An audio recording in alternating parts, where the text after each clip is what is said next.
Good morning students. आज हम अपना चैप्टर 10 स्टार्ट करेंगे, दैट इज वाटर। ओके, तो फर्स्ट इसमें दिया हुआ water is a precious resource. हम सबको पता है कि वाटर हमारी लाइफ में कितना ज़्यादा इम्पॉर्टेंट है।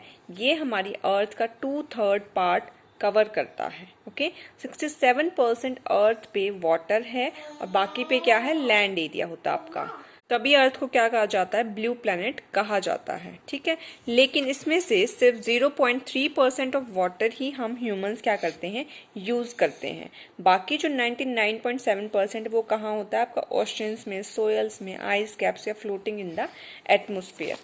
देखो यहाँ पर आपको एक डायग्राम दिया हुआ है, इसमें क्या दिया हुआ है, फ्रोजन वाटर कितना 70% है, लेक्स एंड रिवर्स में less than 1%, underground 29%। Okay, now next is, अगर हम माने कि हमारे पास 100 लीटर ऑफ वाटर है अर्थ पे, तो हमें कितना मिलता है उसका, सिर्फ और सिर्फ 3 ml वाटर ह्यूमन यूज के लिए मिलता है। ठीक है, अब हमें भी पता है हमारे जो डेली लाइफ के प्रोसेसेस होते हैं उनके लिए हमें क्या चाहिए होता है, वाटर चाहिए होता है, जैसे फोटोसिंथेसिस और transportation of food and minerals. हमें पता है कि हमारे जो प्लांट्स होते हैं, हमारे पास 2 ट्रांसपोर्ट ट्यूब्स होती हैं, एक जाइलम और एक फ्लोएम। जाइलम का काम क्या होता है, रूट से दूसरे पार्ट्स पे लीव्स के वाटर को लेकर जाना, और फ्लोएम का काम क्या होता है, जो फूड लीव्स बनाती हैं उस ग्लूकोज को रूट्स पर लेकर आना। Okay, plants use water as raw material to make food during photosynthesis. Animals depend on plants directly or indirectly. As we all know that जो ह्यूमन बॉडी है उसमें जो 70% होता है वो क्या होता है, वाटर होता है।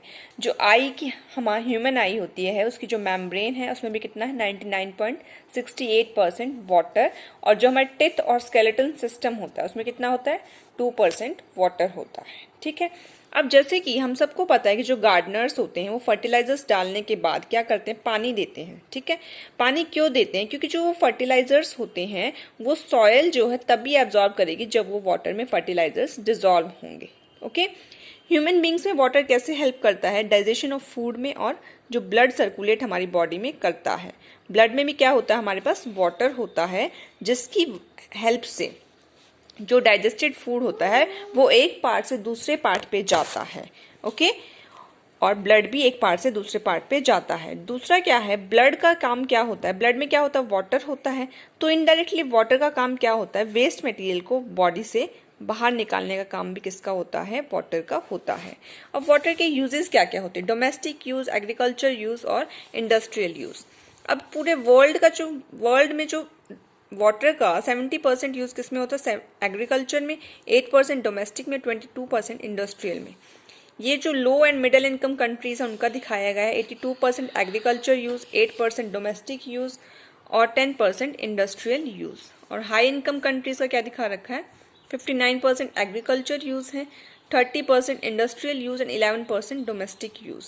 ठीक है, तो क्या है, जो लो और मिडिल इनकम कंट्रीज है वहाँ पे आपका ज़्यादा पानी कहाँ यूज होता है, एग्रीकल्चर में यूज किया जाता है। अब आपको जनरल दिखाया हुआ है कि एग्रीकल्चर में कितना होता है, 70%। एग्रीकल्चर में कैसे होता है, जो फार्मर्स होते हैं, मान लो अगर बारिश नहीं होते तो वो क्या है, आर्टिफिशियल वाटर पे डिपेंड करते हैं अपनी क्रॉप्स को उगाने के लिए, अपनी क्रॉप प्रोडक्शन के लिए। ठीक है, उसको हम क्या बोलते हैं, इरिगेशन बोलते हैं। डोमेस्टिक यूज में हमारे पास क्या है, 11% यूज होता है। डोमेस्टिक यूज हमारा क्या है, जैसे जो हम घरों में काम करते हैं, डेली लाइफ के जो हमारे प्रोसेसेस होते हैं, जैसे bathing, washing clothes, washing utensils, cooking food and many more everyday activities. 19% आपका कहाँ यूज होता है, इंडस्ट्रीज में। इंडस्ट्रीज में कहाँ यूज होता है, जैसे क्लीनिंग, वॉशिंग, प्रोड्यूसिंग इलेक्ट्रिसिटी। अब आपको पता है कि हम पानी से भी क्या बनाते हैं, इलेक्ट्रिसिटी को प्रोड्यूस करते हैं। अब हमारे पास वाटर के सोर्सेज क्या क्या है, मेन सोर्स क्या है, रेन वाटर है। ठीक है, रेन वाटर क्या है, या तो हमारा अर्थ पे कलेक्ट हो जाएगा, सरफेस ऑफ अर्थ पे, या फिर अंडरग्राउंड पे। सरफेस वाटर हमारा कौन सा होता है, जैसे ओशंस, रिवर्स, लेक्स, पोन्ड्स एंड, ठीक है, और स्ट्रीम्स पे। अंडरग्राउंड वाटर हमारा क्या होता है, जो सॉइल के नीचे चला जाता है उसको हम क्या बोलते हैं, अंडरग्राउंड वाटर। उसको हम निकाल कैसे सकते हैं, वेल्स डिग करके, कुएं खोद के, या फिर ट्यूबवेल लगाकर हम उसको निकाल सकते हैं। देखो ये आपको यहाँ पे दिखाया गया है, ये आपका सरफेस वाटर है, और जो सॉइल के नीचे चला गया वो आपका क्या है, अंडरग्राउंड वाटर है। नेक्स्ट पेज पे आइए स्टूडेंट्स। अब हमारे पास 3 स्टेट होती हैं वाटर की, गैसियस स्टेट, लिक्विड स्टेट और सॉलिड स्टेट। सॉलिड स्टेट आपकी कौन सी होती है, जो आपके ग्लेशियर्स होते हैं जहाँ पर सिर्फ बर्फ ही बर्फ होती है वो क्या होती है आपकी सॉलिड स्टेट होती है। वो कहाँ पर किस टेम्परेचर पे होती है 0 डिग्री सेल्सियस या फिर उससे भी कम पे। दूसरा क्या है गैसियस स्टेट क्या है, स्टीम क्या है, another example of water in gaseous state. अब वाटर जो लिक्विड स्टेट पे कब रहता है या तो 0 डिग्री सेल्सियस पे या उससे अबव पे। अब आपको एक बात लग रही होगी कि जो हमारा वाटर है 0 डिग्री सेल्सियस पे तो वो सॉलिड स्टेट पे आ जाता है, लेकिन 0 डिग्री सेल्सियस पे वो लिक्विड पे भी आ जाता है। तो यहाँ पे पॉइंट क्या है, जो फ्रीजिंग और मेल्टिंग पॉइंट है वाटर का वो क्या हो जाता है, सेम होता है। वो क्या होता है 0 डिग्री सेल्सियस, क्योंकि जब वो 0 डिग्री सेल्सियस पे आएगा तो वो कुछ लिक्विड फॉर्म में चेंज हो जाता है। इन द सेम वे वो 0 डिग्री सेल्सियस टेम्परेचर पे जाके कुछ क्या हो जाता है सॉलिड फॉर्म में चेंज हो जाता है। ठीक है, नाउ नेक्स्ट हम इन वाटर को डिफरेंट स्टेट्स में कैसे चेंज कर सकते हैं। फ्रीजिंग क्या होता है, जब वाटर को हम रखते हैं कूलर कंडीशंस में तो वो क्या करता है अपनी हीट लूज करना शुरू कर देता है, उसका टेम्परेचर क्या हो जाता है कम हो जाता है। जब वाटर का टेम्परेचर 0 डिग्री सेल्सियस पे कम हो जाता है तो वाटर किस में कन्वर्ट हो जाता है, आइस में। This process is called the freezing. और जिस टेम्परेचर पे ये वाटर फ्रीज होता है उसको हम क्या बोलते हैं, freezing point of water. In the same way ice क्या है, solid state of water changes to liquid state when it gains heat. जो आइस होती है वो क्या है, हमारी सॉलिड स्टेट ऑफ वाटर है, जब वो लिक्विड स्टेट में चेंज होगी। हमने देखा कि जब सॉलिड में चेंज हो रही थी तो क्या हो रहा था, हीट को लूज कर रहा था, लेकिन अगर सॉलिड से लिक्विड में आ रहा है तो क्या करेगा, हीट को गेन करेगा।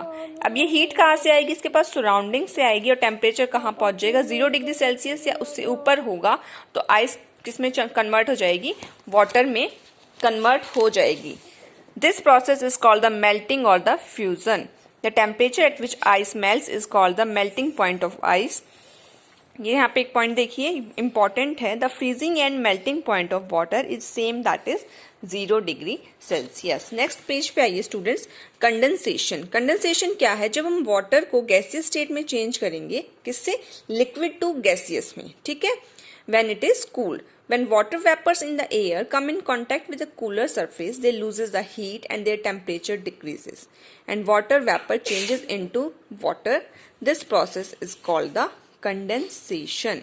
तो गैसियस से जब लिक्विड स्टेट में जाएगा तो वो आपका कौन सा प्रोसेस होता है, कंडेंसेशन प्रोसेस होता है। इधर देखो, जब आइस आपकी यहाँ पर आई, आइस सॉलिड से लिक्विड में आए तो क्या हुआ, मेल्टिंग हुई। उसके बाद हीटिंग के बाद क्या हुआ, लिक्विड किस फॉर्म में गई, गैसियस फॉर्म में। वहां पे क्या हुआ, इवेपोरेशन प्रोसेस। गैस से लिक्विड में जाता है तो कौन सा प्रोसेस होता है, कंडेंसेशन।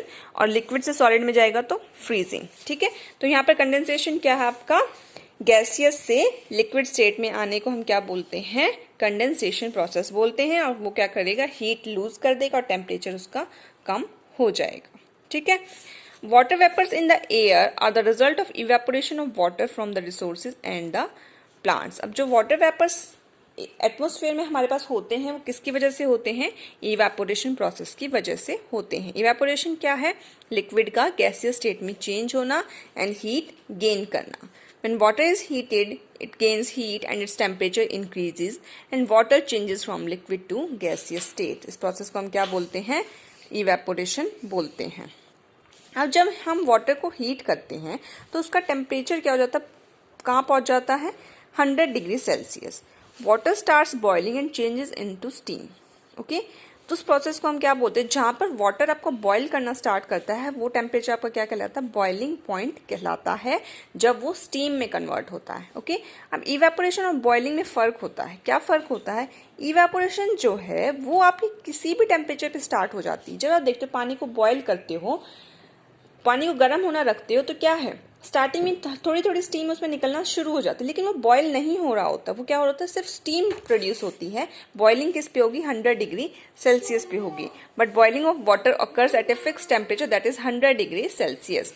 अब बॉइलिंग पॉइंट ऑफ वाटर जो है वो 100 डिग्री सेल्सियस से ऊपर भी जा सकता है अगर उसमें इम्प्योरिटीज मिक्स होती है, जैसे सॉल्ट या फिर शुगर। जब हमारी जो स्टीम होती है वो leaves the boiling water and gets mixed with the cooler air, it loses the heat and therefore steam condenses into tiny water droplets that appear as mist. जब वो जो स्टीम जो है वो बॉइलिंग वाटर को छोड़ के कूल एयर के साथ मिक्स होती है तो वो क्या बन जाती है, मिस्ट बन जाती है। एंड इस केस में क्या होता है, हीट लूज हो जाती है। ओके, तो स्टूडेंट्स आज के लिए इतना ही, बाकी कल करेंगे।